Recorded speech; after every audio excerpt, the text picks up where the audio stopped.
Pro, te encontramos últimamente leyendo muchas veces. ¿Es que no os habéis enterado aún? ¿De qué exactamente? Pascal, al fin podemos hablar de uno de los pilares de la informática. Sabía que te iba a emocionar. Uno de los pilares. Pero ¿no dijimos que la raíz de los lenguajes de programación está en el lenguaje C? C influyó mucho a los lenguajes de programación, pero Pascal también. De hecho, Pascal evolucionó a Object Pascal y se emplea en Delphi. Justamente.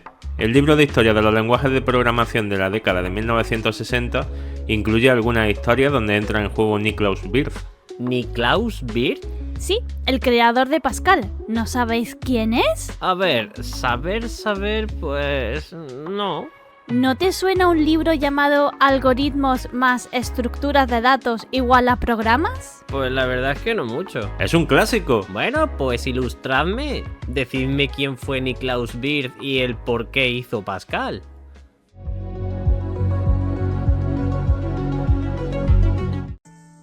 ¿Quién fue Niklaus Wirth? ¿Fue? ¿Ya falleció? Trágicamente nos dejó a principios de enero de 2024, justamente el día 1. Vaya, nos dejó un grande. Ciertamente, Niklaus Wirth fue un suizo que, a diferencia de otros coetáneos de las décadas de 1960 a 1980, no estudió matemáticas. Es raro que la mayoría de programadores o expertos en computación del siglo pasado no fueran informáticos. Chip, ¿cómo podrían ser informáticos si en muchos de los países de donde eran, esta carrera no existía? Exacto. La mayoría de profesionales que se dedicaron al diseño de lenguajes como Fortran, COBOL o ALGOL eran físicos como John Backus o matemáticos como Grace Hopper. Buen ejemplo. Entonces, ¿Niklaus era matemático o físico? No, en este caso Niklaus era ingeniero en electrónica. Un pelín diferente, pero a decir verdad tiene más sentido. La electrónica está más ligada a la computación en cierta forma, ¿no? Discutible. Hay quien asume la programación más como un ejercicio matemático, mientras que sí, el diseño de los sistemas de computación puede estar más relacionado con la ingeniería. Entonces, Niklaus estudió seguramente en el ETH. Exacto, en la década de 1950 y más tarde marchó a Berkeley en la década de 1960 para después regresar como profesor de informática al ETH. Justo la misma escuela técnica donde otras grandes figuras como Rutishauser desarrollaron otros lenguajes como Superplan. Vale, pero no nos descentremos. Los lenguajes de 1950 o europeos específicamente los podemos cubrir en otro momento. Sigamos con Niklaus. ¿A qué se dedicó? Pues en principio estuvo en el Comité Europeo para la definición de ALGOL 60 y más tarde, junto con el beneplácito de otros conocidos como Tony Hoare o Edgar Dijkstra, propuso ALGOL W. Creo que podemos profundizar en esto un poco más. ¿Por qué ALGOL W? ALGOL fue una iniciativa internacional entre Estados Unidos y algunos países europeos como Alemania, Reino Unido, Países Bajos y Suiza, principalmente, que consistió en una serie de reuniones y documentos para definir un lenguaje único. ¿Un lenguaje único?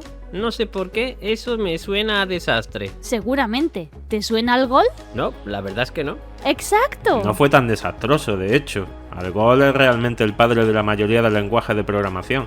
ALGOL fue la base del lenguaje B y por extensión del lenguaje C. Comentamos eso en el capítulo de C. Lo importante es que ALGOL se comenzó a emplear como lenguaje de programación para las publicaciones, un único lenguaje que todos pudiesen entender.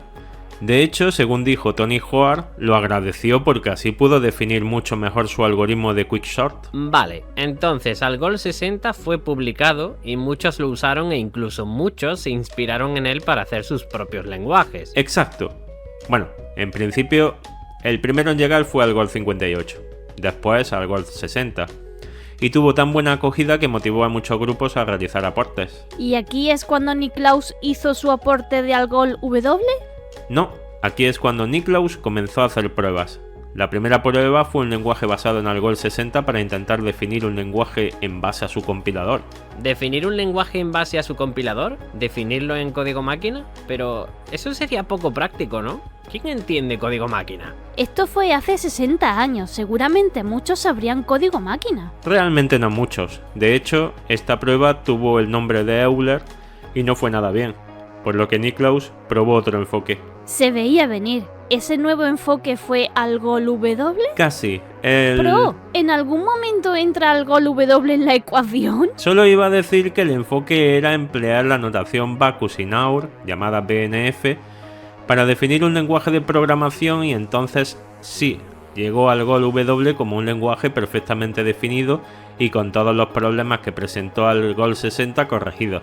¿Empleando BNF se corrigieron todos los problemas? Bueno, no todos, pero era una notación formal muy simple de entender y que permitía ver posibles problemas de forma muy rápida. ¿Y por qué la especificación de Algol 60 no era tan buena? No solo eso, parece que Algol 68 fue lanzado sin tener en cuenta ni BNF ni las sugerencias de Niklaus. ¿Por qué la forma en la que se lanzó Algol 68 no fue tan buena? Según cuenta el libro de Historia de los lenguajes de programación, fue por la notación empleada. Era muy complicada y, según Niklaus, cuando se especifica un lenguaje debe hacerse en base a una notación o lenguaje que se entienda perfectamente, o habrá dos problemas. El primero sería entender la notación o lenguaje para resolver el problema principal, que es el segundo problema, entender el lenguaje que se define. Queda claro. Algol W fue entonces una propuesta no tenida en cuenta que Niklaus lanzó y comenzó a usar por su cuenta. Fue la base en la que comenzó a trabajar, pero el nombre no era muy prometedor. Como buen académico, Niklaus quería poder dar crédito a otras grandes mentes. Lo veo venir. Ahora sí, hablamos de Pascal, ¿a que sí? Los inicios de Pascal. Pascal nació como una versión fácil de Algol, para enseñar a los alumnos de Niklaus programación. Era profesor. Pascal fue entonces su herramienta, al igual que Minix lo fue de Tannenbaum. Exacto. El lenguaje Pascal tenía como finalidad ser un lenguaje de enseñanza, así como lo fueron otros antes que él. Como lo fue Logo. Y también Basic. Pero entonces, Pascal fue un lenguaje solo para aprendizaje. No solo para aprendizaje. Apple se fijó en Pascal y fue elegido como lenguaje de alto nivel para ser introducido en sus productos Apple Lisa y Apple Macintosh. Vaya, yo creí que Apple siempre había empleado Objective-C. No, Objective-C llegó 5 años más tarde que Apple Lisa. Pascal resultó tan fácil que en la década de 1970 fue uno de los lenguajes más utilizados. Parece que empresas como Adobe lo emplearon para las primeras versiones de Photoshop. Pero para desarrollar un software tan grande tuvo que mejorar, ¿no? Agregar algunas características más allá de la programación estructurada. ¿Te refieres a la orientación a objetos? Mejorar e integrar orientación a objetos no son sinónimos. Nos quedó clara tu opinión en el capítulo sobre el desastre del $1 billón. Pero tienes que admitir que agregar una característica como la orientación a objetos puede considerarse una mejora. Discutible. ¿Seguía siendo el mismo Pascal pero orientado a objetos? No, cuando se agregó la orientación, su nombre cambió. Object Pascal. Pues tampoco tanto. La implementación de los objetos fue recibida de forma muy positiva por muchas empresas en la década de 1980 porque parece que estaba de moda dotar a todos los lenguajes de orientación a objetos. Pascal era popular y no podía quedarse atrás. Larry Tesler, programador en Apple, habló con Niklaus para integrar la orientación a objetos en Pascal y hacer el lenguaje multiparadigma en 1983. ¿Fue para Apple Lisa? Exacto. Al principio este lenguaje se llamó Clascal. ¿Clascal? ¡Qué nombre más raro! Es por la mezcla de clases y Pascal. Aún así suena muy raro. Cuando se reescribió para el Macintosh fue cuando cambió su nombre a Object Pascal. Curioso, entonces, este nombre fue el empleado en Macintosh en la década de 1980. Pero a finales de esta década surgió también otro que puede que suene a muchos programadores seniors. Turbo Pascal en 2. ¿MS2? MS2, PC2 y otras variantes de 2. Turbo Pascal fue desarrollado por Borland y en la década de 1990 lo evolucionaría como Delphi. Cierto. En el capítulo donde hablamos de C# dijimos que Turbo Pascal y Delphi fueron obra de Anders Hetsberg. Exacto. Object Pascal tuvo mucho uso en aplicaciones para Mac y DOS en la década de 1980, pero seguramente muchos de los programadores seniors actuales lo recuerdan más como Delphi en entornos Windows o Kylix en sistemas Linux. Desarrollo rápido de aplicaciones. Delphi. Delphi fue un sistema de desarrollo rápido de aplicaciones, o RAD por sus siglas en inglés, con mucha fama. De hecho, Skype fue desarrollado en Delphi y Macromedia lo empleó para HomeSite. Si hablamos de Windows, entonces hablamos de finales de la década de 1990 y principios del siglo XXI. En esta época fue mayor el impacto de Visual Studio y más tarde .NET. Depende. El problema de Visual Studio fue que o empleas C++ con una interfaz llamada Win32 muy compleja, o empleas un Visual Basic que en sus versiones iniciales estaba muy limitado. ¿Delphi resolvía este problema? Sí, de ahí su fama. Delphi proporcionaba una forma de programación gráfica similar a Visual Basic, pero al mismo tiempo un control a nivel de código mucho más fino de cada uno de los elementos, sin llegar a la complejidad de C++. Generando un código compilado con rendimiento similar a C++. Exacto, era tener lo mejor de los dos mundos, y por ese motivo fue elegido por muchos desarrolladores y empresas. Además, podemos agregar que sigue siendo Pascal, un lenguaje con una curva de aprendizaje muy baja. Exacto. Aprender Delphi era extremadamente sencillo gracias a su interfaz y el lenguaje elegido. Yo tengo mis dudas, no creo que Visual Basic fuese tan nefasto. No lo viviste. Había componentes que había que emplearlos tal cual. Si el componente no permitía personalización y debías construirlo desde cero, era casi imposible. El rendimiento era muy malo. Visual Basic 5 y 6 estaban muy bien para desarrollar cosas rápidas, pero el acabado no daba la sensación de ser muy pulido. ¿Lo viviste? Lo sufrí. ¿Delphi era mejor? Delphi era superior. Has mencionado a Kylix. ¿Borland desarrolló una versión para Linux? Esto hay que tratarlo aparte. Delphi en Linux. Kylix. El desarrollo en Linux siempre ha sido algo conflictivo. ¿Por qué, Chip? Nunca sé si es mejor Qt, GTK, WX Window o buscar otra solución. Kylix intentó simplificar esto desde su editor integrado para desarrollo de aplicaciones al estilo Delphi. ¿Puedes desarrollar usando Object Pascal o Delphi en Linux? Sí, bueno, podías con esta herramienta hasta 2011 más o menos. ¿Entonces ya no es una opción? Parece que Kylix fue descontinuado por una baja adopción y diversas dificultades, pero Delphi se integró en un modo multiplataforma bajo el nombre de FireMonkey, lo que ayudó a poder desarrollar aplicaciones para Windows, Mac, Android, iOS y Linux.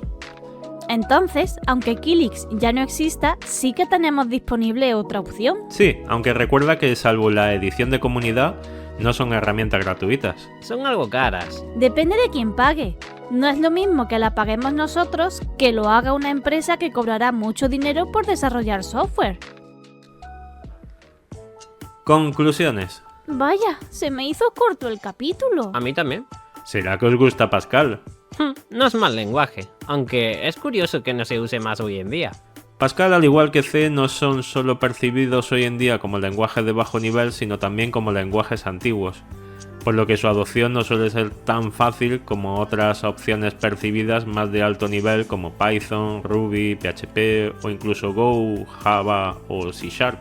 Pascal tiene una historia curiosa y parece que cuando un lenguaje se emplea en educación termina influyendo en la elección del lenguaje en las empresas cercanas a esos centros educativos. Es normal, es un círculo virtuoso que se perpetúa creando una educación satisfactoria de un lenguaje que es fácil y que hace que lo que se espera de él.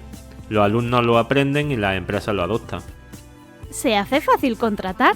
Por lo que se hace también más barato. Ahora ya no sé si es bueno, quizás sea más bien un círculo vicioso. Tiene sus ventajas e inconvenientes para todos. Ahora te toca a ti. Agiliza tus dedos. ¿Preparado para escribir un comentario? Pues dime, ¿conocías este lenguaje de programación? ¿Te gustaría que te enseñemos a programar con él? ¿Conocías Turbo Pascal, Borland Pascal o Delphi? ¿Llegaste a usar Kylix? Déjanos tus comentarios. Pero, ¿que enseñemos a programar usando Pascal? Pero si no sabemos Pascal.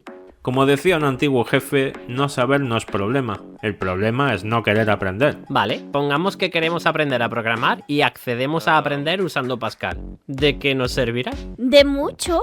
Pascal, al igual que C, son las raíces de la programación y a diferencia de C, ofrece una curva de aprendizaje mucho más baja. Pero no vamos a usar Pascal después para nada. La mayoría de software o se desarrolla en Python o en JavaScript. Adaptarse a Python sabiendo Pascal no lleva mucho tiempo y tenemos transpiladores para JavaScript. Tengo mis dudas. ¿No sería mejor Python? Continuará.